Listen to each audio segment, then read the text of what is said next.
काबिले सत्तकरीम हजरात नाज़रीन गिरामी अस्सलामु अलैकुम वरहमतुल्लाहि वबरकातुहू। इस वक्त बहुत ही अहम मसले के सिलसिले में आप हजरात के सामने गुफ्तगू करना है कि एहराम की हालत में हाजी के लिए ये हुक्म है कि बाल और नाखून नहीं काटना है, यहाँ तक के दम को आप ज़िबाह करवा दो, यानी कुर्बानी आप करवा दो, उसके बाद ये हलक करो, नाखून काटो। ये तो हाजी के लिए हुक्म है। लेकिन गैरे हाजी के लिए जो कि अपने मकाम पर अपने गांव में रहते हुए कुर्बानी कर रहा है, चाहे वाजिब हो या नफली कुर्बानी हो, दोनों के लिए बाल और नाखून रखने को मुस्तहब क्यों करार दिया गया है?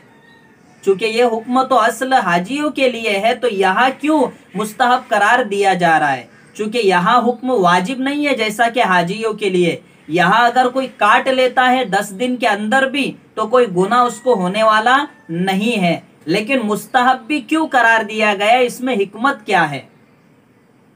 अल्लाह की रहमत कितनी अजीब है, इस बात से और इस हिकमत से आप इसका अंदाजा लगा सकोगे कि हाजियों पर चूंकि अल्लाह की रहमत बरसते रहती है और अरफा के दिन अल्लाह ताला मगफिरत के दरिया बहा देता है, तो ये हुक्म दिया गया कि मुस्तहब करार दिया गया कि देखो, आप भले ही हज के लिए इस सादत से वक्ती तौर पर इस वक्त महरूम हो, लेकिन उनकी कम से कम मुशाबहत इख्तियार करो।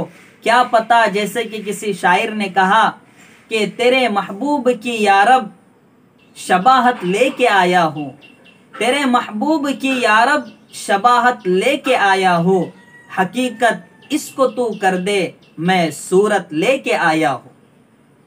तो अल्लाह ने इसलिए शरीयत ने मुस्तहब करार दे दिया ताकि मुशाबहत हो जाए हाजियों से, और अरफा के दिन जो रहमत बरसेगी तो उसके कुछ छींटे गैर हाजियों पर भी बरस जाए, और इस तरीके से मुशाबहत इख्तियार करने की वजह से अल्लाह उन्हें भी मुआफ कर दे।